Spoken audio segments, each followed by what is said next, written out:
It does get quiet. You can say Everybody's something. waiting. Because I'm piano man. Yeah.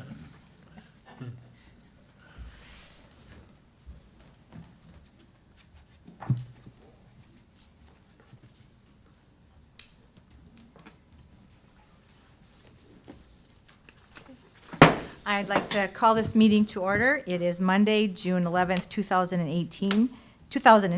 It's 5:30 PM, and we are in the City Hall Council Chambers, and roll call, Patty. Cyphers. Present. Hawkins. Present. Hassick. Peters. Here. Zarling. Here. It's been determined that we have a quorum, and we will now do the Pledge of Allegiance.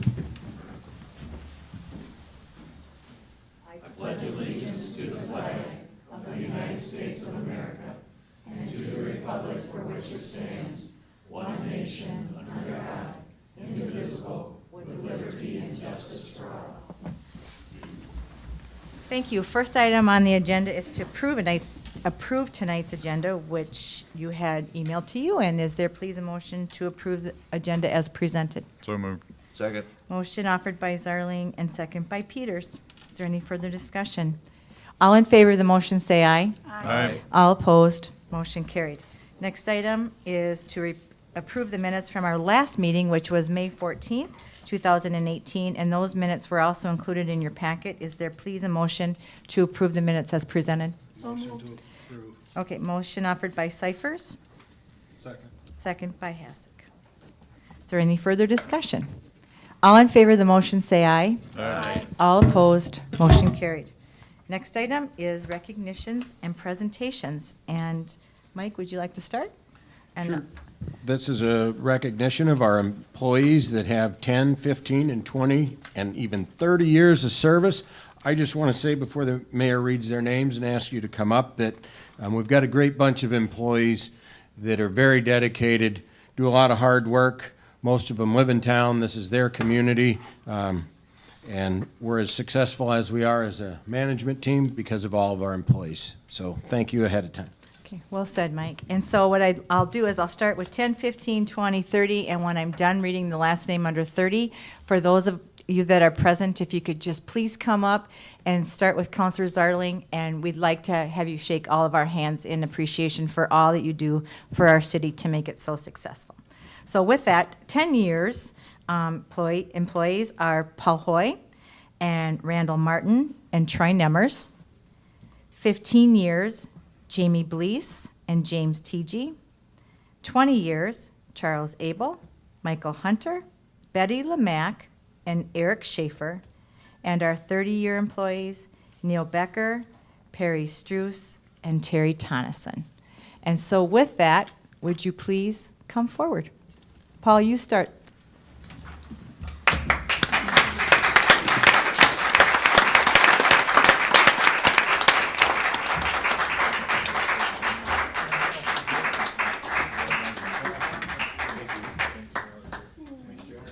Thanks, Neil.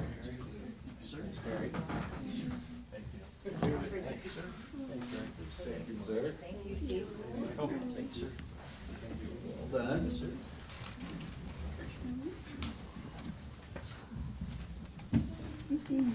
Thank you. On to 8.2, update from the Adventure Playground Committee. And Mike, we'll start with you. The Adventure Playground Committee wants to just address both the council and the community tonight about the work they've done to raise funds and to plan this playground, and we appreciate the opportunity to listen to what they've done. Welcome. Thank you. My name is Shelley Kramer, and I'm here to represent the Adventure Playground Task Thank you. Force tonight. And Paul is going to put up our presentation, but we're giving you all copies to look at as well. We were first here, I think it was August or September last year, after first meeting with the Parks Board, and then talking with you about how passionately we all felt about building this inclusive playground in Fairmont for all children to be able to play together and to have a place that they can access for recreation, despite physical, cognitive, or behavioral disabilities. And you know, we're all passionate about it, and we've been so amazed at the passion we found in the community for the project. And we've had a lot of success in the last 7 months. And so we were anxious to come and talk with you about it. We have kind of a milestone to celebrate tonight. Judy wrote such a good article in the Sentinel that I felt like, I don't know what we'll add, because she gave a chance to really summarize a lot of our success to date in the paper today, but I'd like to share some of that with you, and the task force is here to answer any questions you might have about what comes next. So if you take a look at the playground here. Let's see. If you remember, the Adventure Playground is designed to be an inclusive playground for all children and adults to be able to play in southern Minnesota. The closest inclusive playground to us right now is not quite built yet, but is being built in Mankato. We're excited about what this will mean for southern Minnesota and the communities all around here that will be able to enjoy this amazing amenity and this recreation point in our own community here in Gomsrud Park. The milestone that we're here to celebrate is that back in September, we promised you that if you were willing to consider putting money from the 2018 budget into the project, we promised we would not come back to you until we had matched that amount of money, and we have done that. So from a milestone perspective, the city had put in $150,000 in last year's budget, the 2018 budget, and so far the task force has raised an additional $171,000. We are amazingly proud of that number, and it has come from really a broad spectrum of our community. And so we wanted to share that with you as well. That $171,000 represents 35% of the whole project. So we've raised at least a third of what the project is going to be to date. And so if you look at where that's come from, we've had over 40 individuals that have given anywhere from $25 to $10,000 that have contributed. So that's roughly $30,000 that has come from individuals so far to date. Clubs and associations in Fairmont have been amazing. We have had the Eagles involved, we've had Pheasants Forever, we've had the firefighters, the policemen, we've had Kiwanis and Rotary and other clubs. And so really the outpouring of support financially from clubs within the community has been phenomenal at $30,000. We've had businesses, and we haven't really started a really aggressive business push yet to talk to businesses about funding it, but what we've had is businesses who have proactively contacted us and said, we want to be a part of this. And one of the cornerstones of that has been CHS. They started with this initial program at the start with a check for $12,500 last year, and we were just notified that they were pledging another $12,500 to the project this year. So CHS alone, it will be $25,000, and we're just so proud to have them as a cornerstone of the project. And then the other part we've really been focused on, because we understand there's a lot of needs for projects in the community, is reaching outside the community and applying for grants, both national, regional, and local grants that might be interested in funding a project as special as this. And the Schmeckley Foundation was a really critical grant that was a wonderful contribution to the event. And we've also had the Rosen Family Foundation and a number of others. Valero granted us a grant last year and has nominated us for one of their national grants this year. So altogether, we've raised $171,000. It's come from a lot of different areas, and that makes us feel really good about the community support that we have for the project.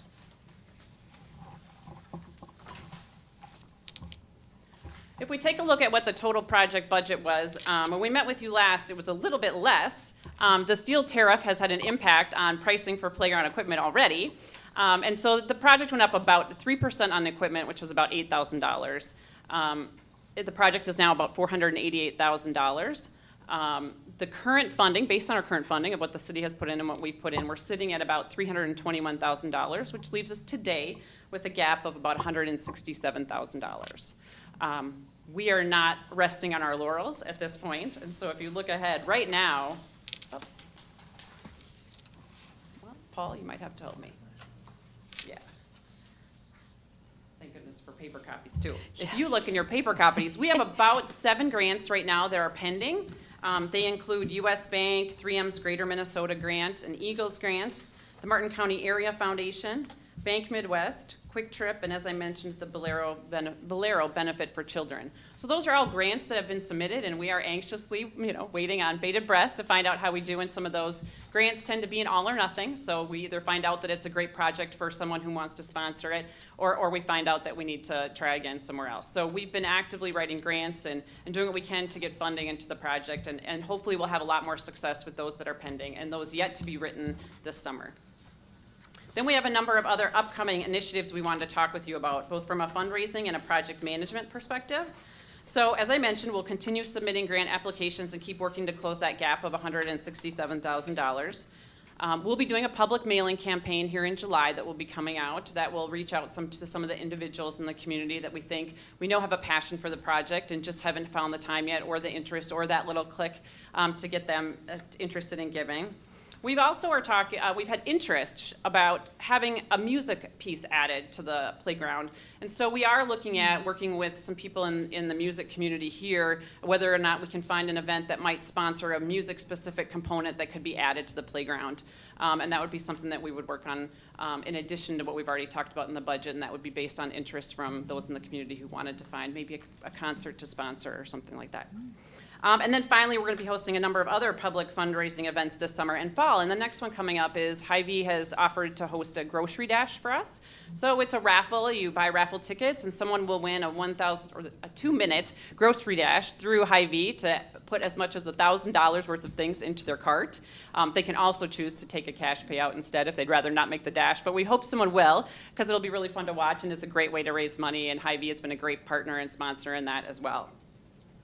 And then there'll be a few other things in the fall that we're already in the works. So we're busy planning some events as well to help fundraise and build that community spirit about the project. From a project management perspective, LSI is the equipment manufacturing company, and they have invited us up to do a tour. Troy Nemmers is going to come with us. We'll be touring the facility and understanding the playground equipment, working with them to do one final review of the accessibility of our playground and making sure that we've done all that we can to maximize what we're going to be able to provide to the community and made all the right choices. We're partnering with the Parks Department to do site core testing in June or July here. Troy was going to have someone here to do some core testing in other parts of the city, and so we're going to leverage that and get them to test the ground at Gomsford Park just so we have a better understanding of what kind of aggregate is going to be needed and what we'll need for excavation and some of those contracting pieces. And then once that's done, we'll be working with Flagship to finalize the site plan. And Mike and Troy suggested we maybe talk to a local construction or contracting company to partner with Flagship. So we have someone on the ground here who can work with Flagship who offers a lot of the general contracting responsibilities for the playground. But so we have someone here from a local perspective who can help us walk through the project when we get to that point of really breaking ground, which would be great. At that point, I really do want to also say both Troy and Mike Humpel have been phenomenal partners to the task force. When we have met with them often when we needed to, whether it was regarding a grant application and information that we needed, or how to proceed, or what it looks like to build a playground, and what kind of things we need to look forward to and make sure we're planning for. And I just want to say both Mike and Troy have been phenomenal partners with us and have been really supportive for all that we were trying to do. And that's what communities need, is people like that to help these community-led projects get done. So we're very thankful for that. So finally, just to summarize, the task force, we pledge to aggressively advocate and support Adventure Playground, and the results of that so far is that in total, we have 53% of the funds raised to date in partnership with the city, and the task force in itself has raised 35% of the proposed playground budget. Going forward, obviously, any additional city funding in the 2019 budget would help us minimize that funding gap that we're facing of $167,000 and help us make sure that this is, I said this to Judy, we want this to be the last summer that we don't have a place where all kids can play together in Fairmont, where kids of all abilities can meet, where adults of all abilities can meet and engage, whether it's their parents, their children, or their grandparents. We want that inclusive place next summer. And so any funding as the city goes forward in a budget that they might be able to contribute would really help us minimize the gap and make sure that come next April or May, we can break ground and make that happen and make next summer be the first year that we have an inclusive playground here that we can be really proud of. Okay. Thank you. Any questions? Does anyone have any questions for Shelley at this time? My only question, and it's not even a question, is just another comment. And I said this the last time that your group was here presenting to the council, and I think so much of your success has gone with the attitude and the way that you have handled everything, as from working with city staff, not coming in and telling them what you want, but what can we do to work together to make this happen. It's just huge. And I thank you all for doing that because you make me happy. And when I see your orange shirts around town, it makes me happy. So thank you for your approach you've taken on this project because it's huge. And so thanks to all of you. Thank you. You're welcome. Thank you. And you know the process. Now we'll just wait till we go through the budget and we have Mike and Troy have your request, And so we'll just wait and see how that all plays out once we get the budget put together. So we'll see you at that meeting. Okay, Well, thanks. it would appear, if these grants would all come through, you're about there. We would love that. Oh, yeah. Right here, okay. Which, excellent job. What, Shelley, what's the timeline for finding out about these grants? Are they all different? Yeah, they're all different. So Martin County Area Foundation, I think, is meeting soon, but they won't decide for a month or two, I think we found. The Bank Midwest one is, I think, July. And then some like the Valero, we don't find out until October, I think it is. Okay. So it's a big stretch and a lead, all different timing. Okay. And then there will be more that we have on our radar to Right. apply for, that will be up this summer. Okay, So thank we'll you. keep you posted. Okay, thank you. And I need to be corrected because there is a motion here to direct staff to add funding in the 2019 budget for the Adventure Playground. And there is a motion.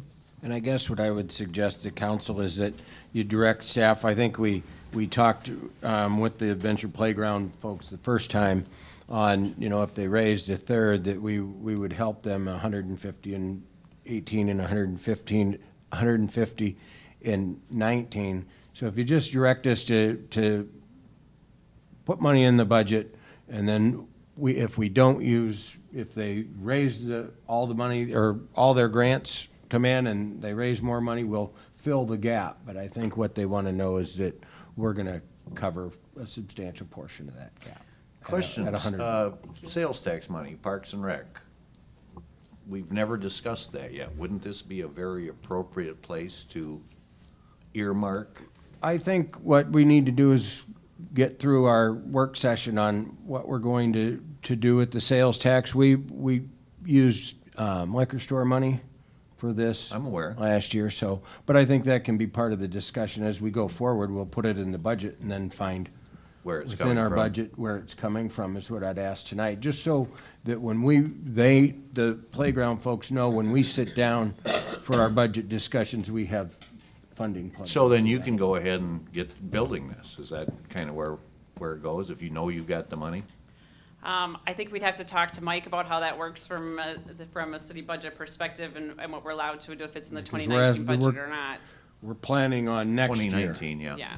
The plans right now are for us to be first on their docket next spring, which would be in that April. Yep. If April's not like this year, Yeah. April or May. And then with a completion date of, It takes about 6 weeks from the time we place the Oh. order until it's completed. okay, all right, I'll make the motion, 150,000. okay. Is there a second to Bruce's motion? Second. Second by Hasek. Now, is there any further discussion? Yeah, I have a question now. Did I understand, Bruce, that you said we may not need the whole 150,000? Are you saying up to 150,000? Are you saying? If you do the math here, they've got almost 150,000 potentially. Well, and one of the other things I think we might have to do some additional work within our park area to make sure all of our parking spaces are handicap stalls. So there's going to be some other peripheral things outside of the playground that we're going to have to do as So well. this could be used for This, that? if all the money's raised, potentially, yes, but what I'm asking you to do is put the 150 in there that we had originally pledged in last year, so that they know their gap is 10,000 and something right now. And so are we saying that in this, that we're gonna give them the 150 toward that no matter what? Or is No. it gonna be We're offset? placing it in the budget so that they know it's there if they need it. Okay, so we don't have to determine or put any restrictions on it now. We can Right. put restrictions on it later. If they raise it all and they don't need any of it, Yeah, who? Correct. Wouldn't Yeah. that be something? right, so That would be great. yeah, that's all I was wondering, just for me.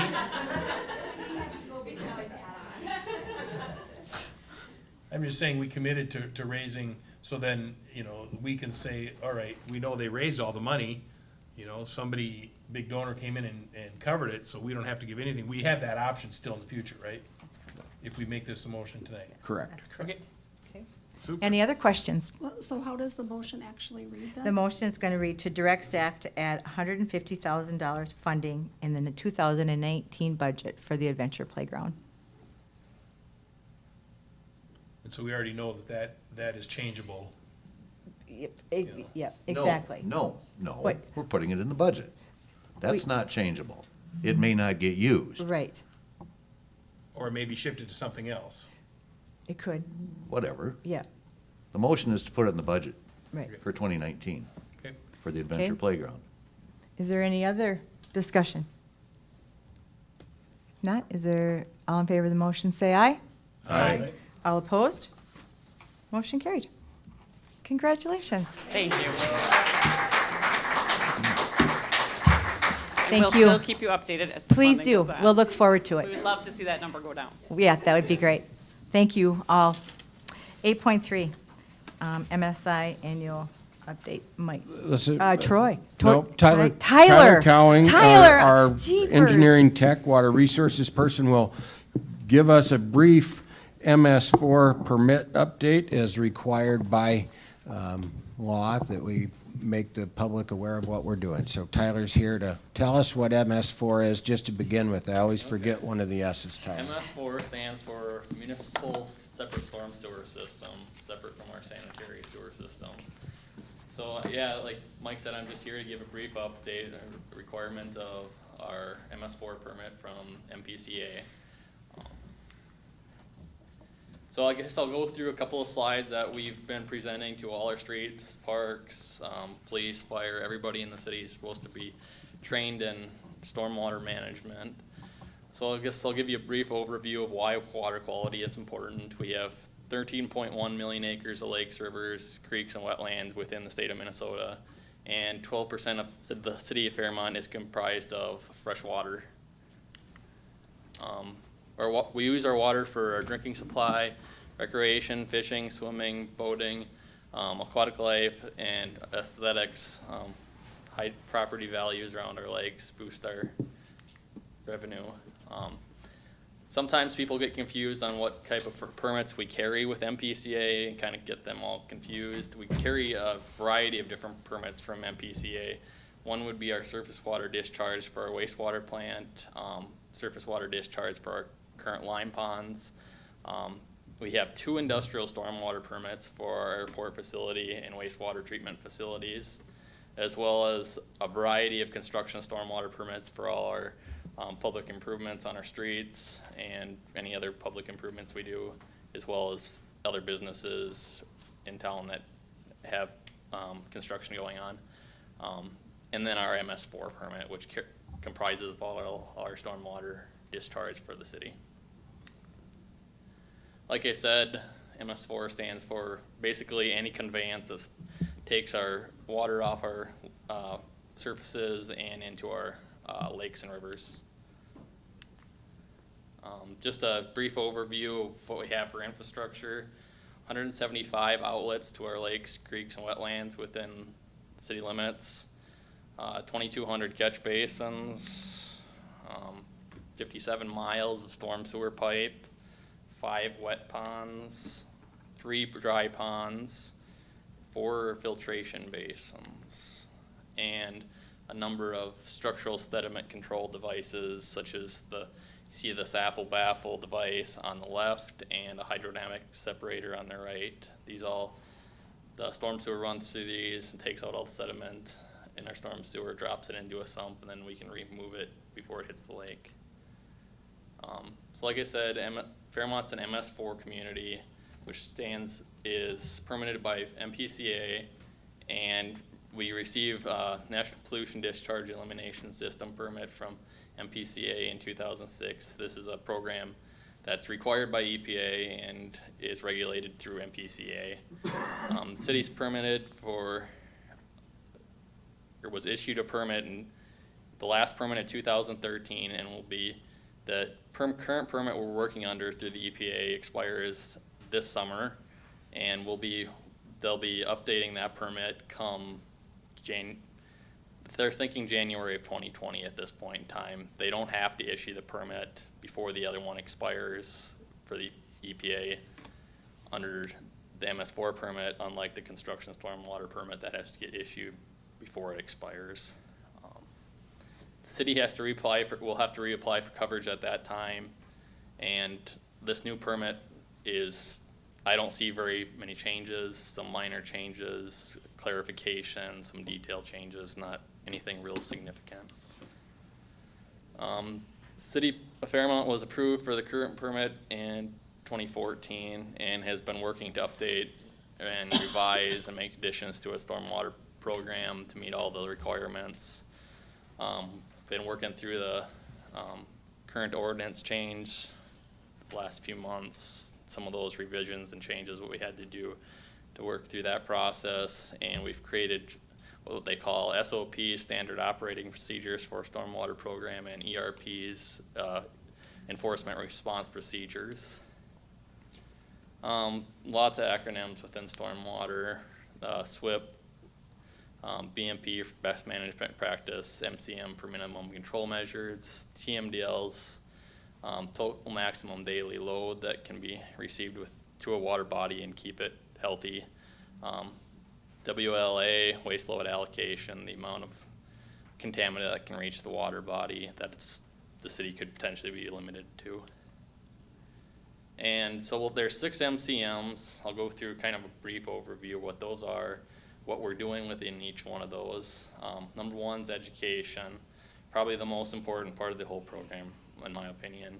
Trying to get the education out, let people know what helps with water quality, what they can do for water quality.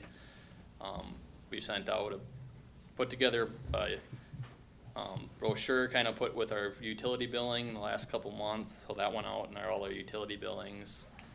Been putting stuff on Facebook about grass clippings, fertilizer. We've run stuff through our public access channel, and this last spring, as part of the permit requirement, we went through a survey just to kind of identify what people want to see, what's the best target audience, and what people know and people don't know about our stormwater program. So like I said, we did that. We got 30 responses, hoping for more. It's still out there on our website if people want to see it, want to take the survey.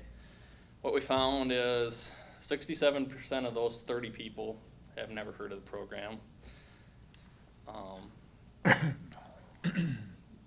Only 43% knew what an illicit discharge meant or what that is, and I'll go explain that more in detail later. We kind of saw what our most effective audiences are. Social media being by far the most effective. Utility billings, newspaper, and city newsletters were the top 4 of the things we put out there. Which MCM do you think, I put out a question of, what MCM do you think people think the city can do better with? Education being one, so I've been trying to actively promote that and get more material out there. Our operating procedures within our city of keeping things clean, our sediment erosion control that our city employees are doing and things like that is a number 2 thing that those 30 people were looking to see us do better at, along with public participation and involvement in this stormwater program being number 3. So part of that is having these public meetings, letting people know what's going on, doing the survey, having people give input so we can see what people want to see and what they want us to do. MCM number 3, illicit discharge, detection, elimination.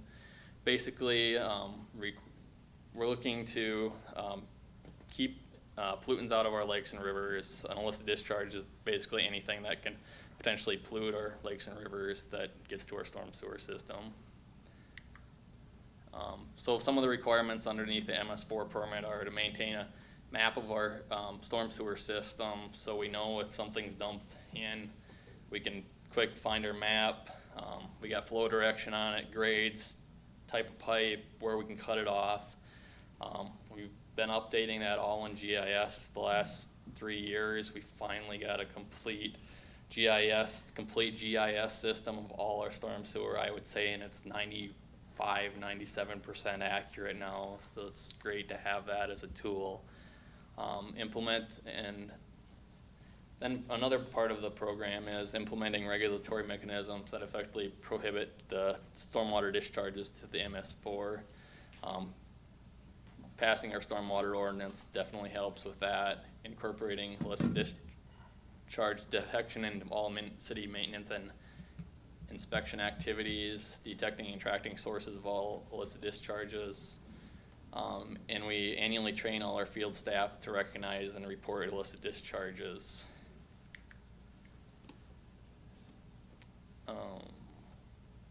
We look for where they're most likely to occur, where procedures in investigating, locating, elimination. Set up procedures for responding to spills and emergency response and hazardous spills, enforcing procedures for stopping illicit discharge, documentation of all our illicit discharges. This is our plan now. I put this plan together. It has all our standard operating procedures and enforcement response procedures. If a spill does occur, we have a plan of what to do, who to call, and how to take care of it, and enforcing the cleanup of that event if it does happen. After I did the training with our city staff this last month, I got a call, and this training's working. One of our linemen came in, he gave me a call. He's found this 55-gallon drum of acid that was tipped over by a snowplow. It'd been leaking. No one knew it was there. No one knew it tipped over. It was an accident, and it was leaking all over the ground. It had 55 gallons of some high acid, and it was all contaminating the ground. So worked with the owner, got that cleaned up, and it's helping, Good, keeping things out of our lakes. good. So part of that plan, we've kind of put together a flow chart of how to do, or can't even hardly read that, so small, but to give you an idea, flow chart of step-by-step procedure of how to work with spills. If somebody's continually doing spills, we have a step-by-step process of from a verbal warning to written notice to additional steps we can take to get rid of that. MCM4 is construction site stormwater runoff control. Basically keeping all the sediment erosion control out of our lakes and rivers, and having some process to eliminate the construction sites from getting to our storm sewer system, whether it be silt fence, inlet protection, as you see in those pictures. To regulate this construction activity, we've created a land disturbance permit through the new stormwater ordinance. We do plan reviews, we do inspection of the sites, and then we have procedures for those sites and enforcement. I have another document we put together, standard operating procedures and enforcement response procedures for all our construction sites, kind of an escalating procedure, step-by-step process. Kind of a highlight of what we got going on in the city right now. As far as permitted sites, the 1 acre sites are permitted by us and MPCA. We have 7 of those active sites in town. We have 3 sites that are permitted that are 1/2 acre or more, 2 that are 5,000 square feet or more, and 1 that's in our shoreline management district. To date, we've done 28 inspections on those sites this year, and a lot of those sites are just getting started. Post-construction stormwater management takes care of all the nutrients, volume controls, regulations for stormwater management, for new development, keeping that water on our surface so it doesn't run off at a high rate causing erosion, keeping nitrates, phosphates, and sediments off of out of our water bodies, treating that stormwater before it hits our storm sewer system. We do plan reviews for those. You can see the inspection sheet below, a checklist document that we'll go through for every site for stormwater management. So we making sure we're hitting all the targets for our MS4 program. Number 6 is our procedures for all our parks and streets. water department, wastewater department, how we're operating our city, keeping things clean. We have to maintain an inventory of all our facilities that could have a potential runoff. And we have to have standard operating procedures for how we work with our erosion control, what to do. We have to maintain an assessment of all our stormwater ponds. One of the things we'll be doing this year is doing a survey of our stormwater ponds as a requirement of our MS4 permit. We have to know how much sediment's been going into those ponds, so we know when to clean those ponds out to keep them most effective. And that's part of our permit, so we'll be doing That's that just the this ones year. owned by the city, or you're talking all the private? Just the ones? ones owned by our city. Yep. We have to maintain our stockpile control, and like I said, we do training with all our employees every year. Kind of an update on our construction, on the construction stormwater permit. It went to draft earlier this spring. The comment period has just been in place and just expired. Don't see very many changes with that.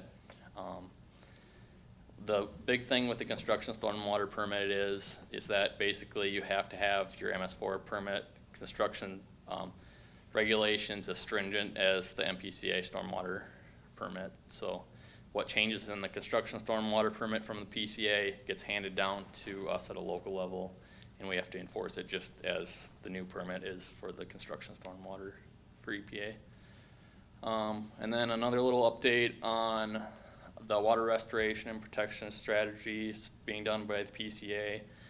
It's kind of a 4-phase watershed approach to restoring and protecting our lakes and rivers that's going on.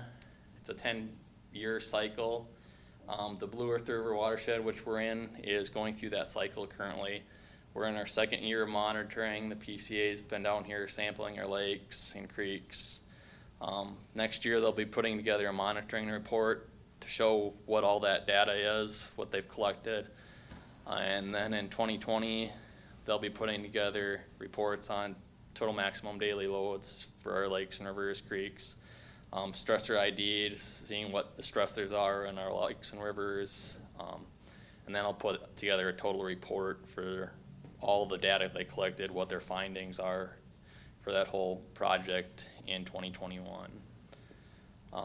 And then from there, the conclusion of that is that it outlines what the problems are and what cities, soil and water conservation districts can do to improve those waters.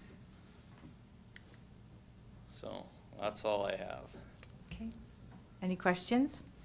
In For reference to- Tyler? In reference to what you just concluded with about the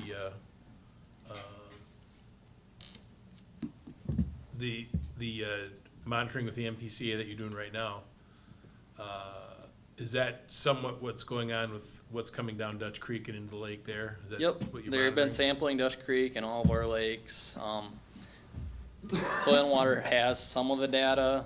It's just raw data at this point in time. We don't really have a baseline for what's going on, but next year, once we get all the data, they get all the data collected from this next year, they'll be getting that report together, and it'll have a better feel for where our lakes or rivers at as far as water And quality. what was the deal that we just talked about or just passed that we're going to do some testing up in that area where we're gonna eventually build a pond up just above the mouth of Dutch Creek a little ways? Is that, Well, there is a sampling station up there, Soil and Water okay, that's what we Conservation. did, we put a sampling station there Yep, before. well, they've been working with Department of Agriculture. They have a station there. They're recording.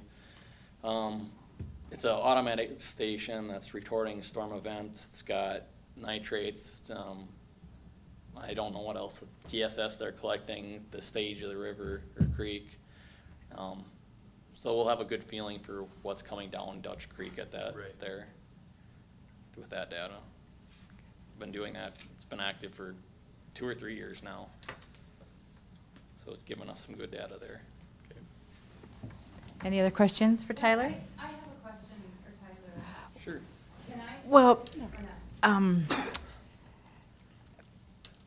No, that's fine. Yeah, I think we're just going to leave it for council at this time. Thank you. Yep. And so, but I bet you he'd answer your question. Sure. Yeah. Yep. Okay. All right.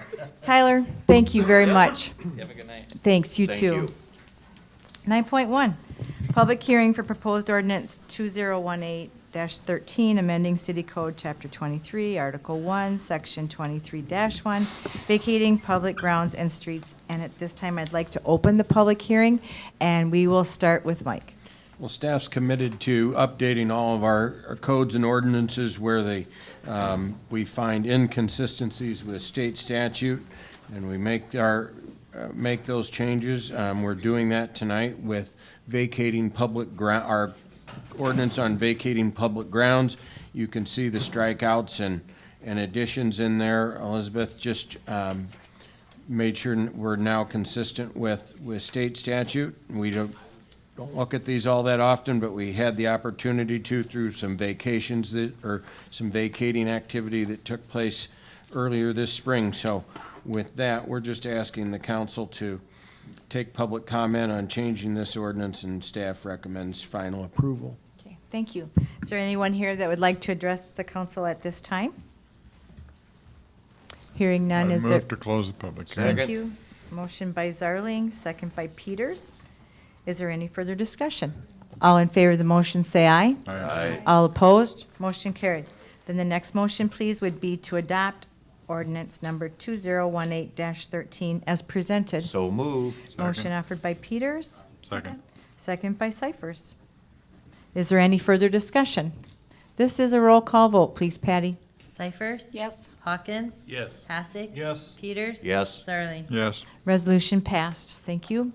11.1, presentation of the 2017 comprehensive annual financial report, and Paul, will start with you. Good evening, Mayor and Council. Back in March of this year, we had members of Abdo and Myers on site here to complete our annual audit. They were here for just about a week, and Kyle Myers is the governmental services partner with Abdo and Myers. He's here to kind of go over the audit results with you, and everyone should have received a copy of the audit report and the management letter. I think we're kind of going to focus on the management letter tonight, so I'll turn it over to Kyle. So. Okay. Thank you, Paul. Good evening, Mayor, Council, Management. You have that on PowerPoint? Just want to point out that the report that you've been given has been submitted to GFOA, the Government Finance Officers Association, for reporting in accordance with standards, and the city has received that Certificate of Achievement for Excellence in Financial Reporting for 26 years in a row. Dates way back to when Jim was the finance director here, and continued on when Paul took over 10 years ago, apparently. So the city's opinion is an unmodified or clean opinion, which means there's no modifications to the report. There was one finding from 2016 that was remedied in 2017. It dealt with the uniform guidance or administering federal awards. Required a written policy there, and the city did create written policies and procedures for administering those awards. The city's net position did, oops, back there. Did increase by 2.9 million compared to about 1.5 million the previous year. A lot of that had to do with the enterprise funds, had really good years, including the water, wastewater, electric, and municipal liquor funds. Also, the city implemented a sales tax for additional revenues in the governmental funds. One other major factor in that is the city received about $2.2 million in capital grants, and that really goes to the bottom line. It pays for your assets. So if you get an airport grant or special assessments or MSA funding, and that was about $1.3 million more than the previous year. So that helps explain the change from this year to last year as well. The city's total debt decreased by about $2.5 million, about 5.2%, and the city maintains an AA3 bond rating from Moody's for its outstanding debt. There were no new standards implemented during 2017, which is kind of a surprise because usually there is one every year, and you'll see later in the presentation there are a few coming in the coming years. There's a graph of the city's unassigned fund balance as a percent of next year's budget, and it's recommended that the cities in the state of Minnesota have a reserve of anywhere between 35 and 50%. And as you can see, over the last 5 years, the city has been within that recommended range for 5 years in a row.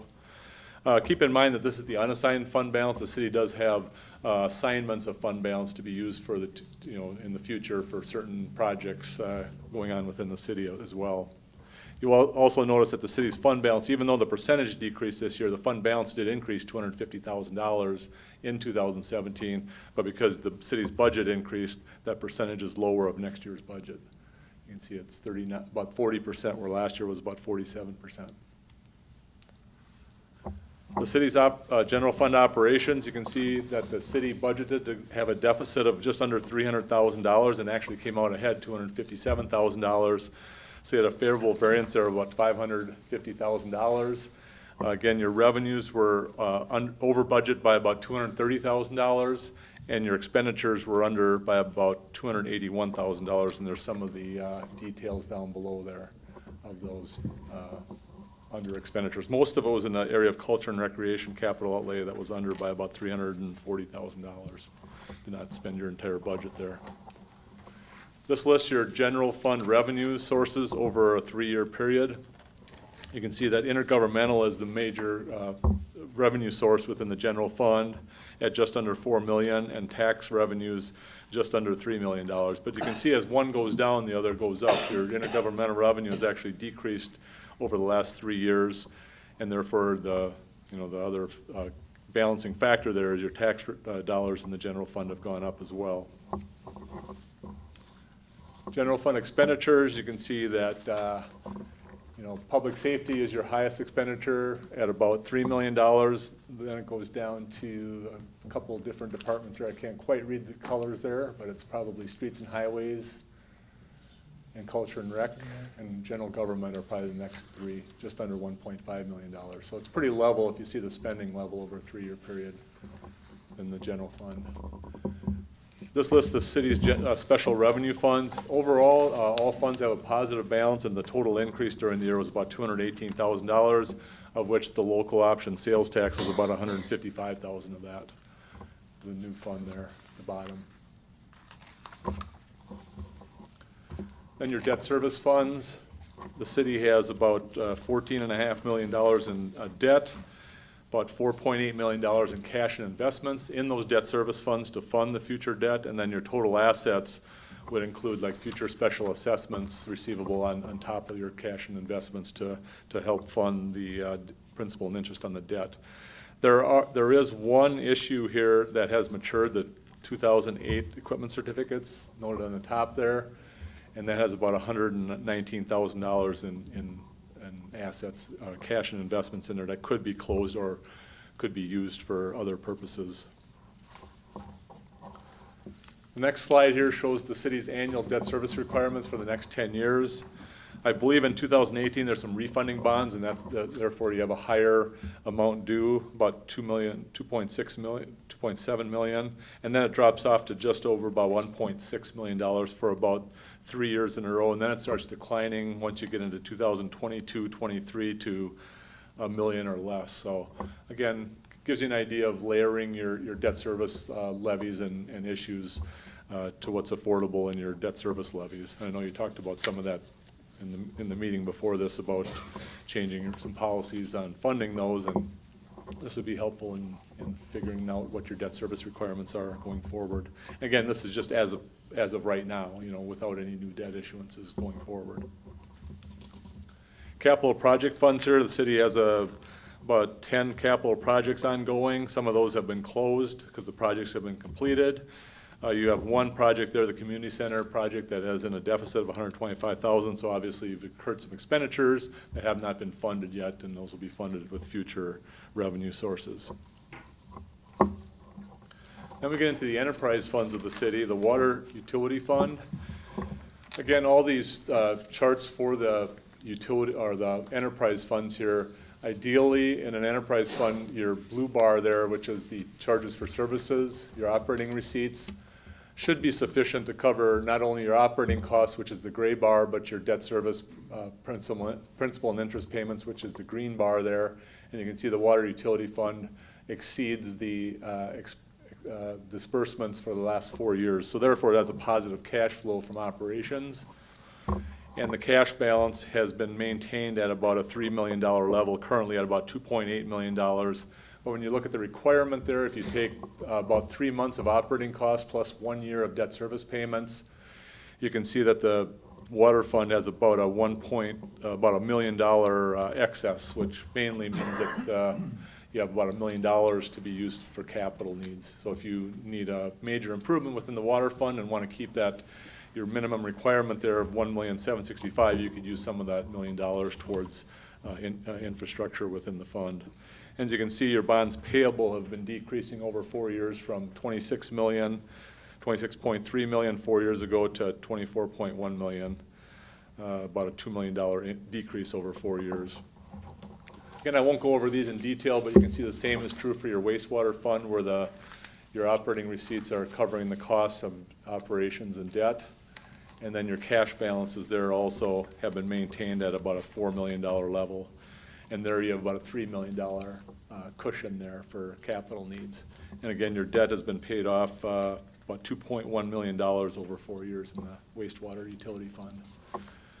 Electric utility fund does not have any debt, and you can see that the rates have been covering the operating costs there for 4 years in a row. As well, you can see that your cash balance has increased from 2014, about $2.5 million up to $4.6 million at the end of 2017. So again, you have a cushion there of about $1 million then to pay for any capital improvements within the fund. Storm sewer fund, same case, good cash flows there, good cash balances, and you're paying off your debt from 4 years ago. Liquor store cash flow is also positive. You can see the cash balance has grown in there also from 4 years ago, from just under $1 million to about $1.6 million. And that's about a $800,000 excess of what the minimum requirements are there. And you can see your liquor store operations. Key percentages here are the gross profit percentage. The city's at about 28, 29%. And the statewide average found on the next slide is about 26%. So you're about 3% higher than the statewide average. And also your income before transfers, statewide average is about 7-8%, and you're currently at about 14%, 14.5%. So you're doing pretty good comparing to the statewide averages there.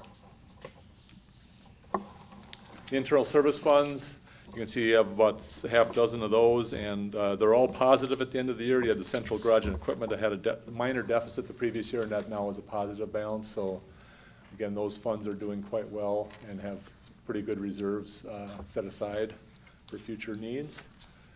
And then some peer group ratios. Again, keep in mind these are cities your size in the state of Minnesota, so it's not always apples to apples. But the other thing you can do with these ratios is compare what the city has done since 4 years ago. For example, your debt per capita was $4,800 4 years ago, and now it's $4,300. So you can see your debt per capita has come down.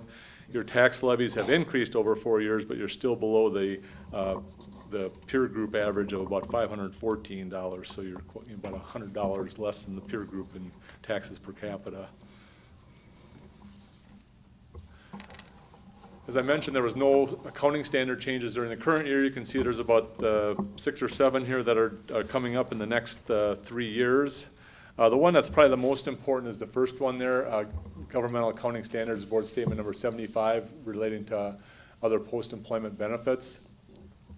Basically what that's doing is if you think about the pension standard implemented a couple, 3 years ago, you recognize your full share of the unfunded pension liability to the state, where under OPEB, which was issued about 10 years ago, you were able to amortize that obligation over 30 years. Now what they're saying is we're going to get the OPEB obligation more in line with the pension standard, and you're going to recognize 100% of that obligation now starting in 2018. So you're no longer able to amortize that over 30 years. It's more in line with the PARA and the police and fire pension standards, so.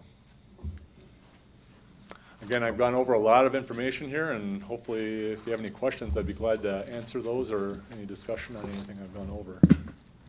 Thank you. Is there any questions for Kyle? Thanks very much for your time. And I want to thank the staff too for their great, preparation. They've always done a Good. great job in getting ready for the audit, and it really is a good process, so I want Thank to you. thank them. Thanks. Thanks. Thank you Thank very you. much. So after that, is there a motion, please, to accept the 2017 audit and approve the distribution of the 2017 comprehensive annual financial report So as moved. presented? Second. Motion offered by Peters and second by Hassick. Is there any further discussion? All in favor of the motion, say aye. Aye. All opposed, motion carried. Thank you. Thanks, Kyle. 13.1, application and permit for a one-day temporary on-sale liquor license for the Fairmont Opera House and Mike. Fairmont Opera House wants a one-day liquor permit on July 7th for a fundraising event. Staff recommends approval. Is there a motion, please, to approve temporary on-sale liquor license for the Opera House So moved. for an event to be held on July 7th, 2018? Motion offered by Hassick, Second. second by Peters. Is there any further discussion? All in favor of the motion, say aye. Aye. All opposed, motion carried. 13.2, Truman Fire Department Relief Association temporary on-sale liquor license and Mike. Truman Fire Department serves the alcohol at the beer garden at the fair from August 14th through August 19th. Only difference this year is they're going to be serving not only beer but intoxicating liquor. They've submitted all their information. They'll continue to have the beer garden fenced and maybe a small fenced area expansion toward the music stage, but other than that, it'll be the same. We haven't had any problems in the past. Don't anticipate any this year. Okay. Is there please a motion to approve a temporary on-sale liquor license for the Truman Fire Department Relief Association at the Martin County Fair for August 14th, 2018 through August 19th, 2018? So moved. Motion offered by Peters, Second? second by Cyphers. Is there any further discussion? All in favor of the motion, say aye. Aye. All opposed, motion carried. 15.1, zoning ordinance amendment, and Mike. We've built several mini storages or self-storage units in the last few years, and when we were going through that process, we found that there's nothing in our code that allows mini storages. So they've been operating as legal, non-conforming uses. Changing that in our code to allow those in B3s and I1s will then put all of our units in compliance. They'll be legal conforming entities. So with that, what I'd like to do is just call for the public hearing on June 25th at 5:30 to address this ordinance, but that's the general gist of the ordinance change. Okay, is there a motion, please, to approve? Calling for a public hearing, June 25th, 2018, at 5:30 PM here in the City Hall Council Chambers. So moved. Motion offered by Zarley Second. and second by Hassick. Quick question. Sure. Is it the fact that the zones that they're in, are they appropriate in any other community, or did you just pick them because they're already there, or No, are they fairly appropriate? They're appropriate. I mean, in our industrial zones, and Of course, industrial, our yeah. zoning permit, whatever you can do in a B, you can do in a B3 and an I1 Right. with a conditional use permit and vice versa. So I think, and based on our comprehensive plan, these located in the units right are, spots they're in general. located in the right Perfect. spots. Our code just omitted mini storage. Is there any other discussion? All in favor of the motion, say aye. Aye. All opposed, motion carried.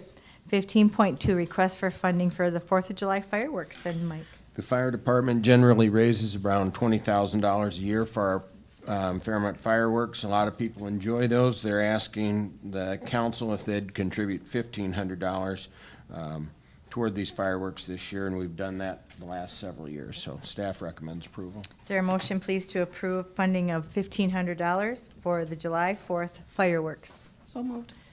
Motion offered by Cyphers, Second. second by Zarling. Is there any further discussion? All in favor of the motion, oh, you got a question? I was just gonna note that Roger, somewhere I read that he was gonna buy a $250 shell or some such thing. Thanks, Roger. Yeah, right. Yes. Good point. That's it. exactly. Thank you. Is there any other discussion? All in favor of the motion, say aye.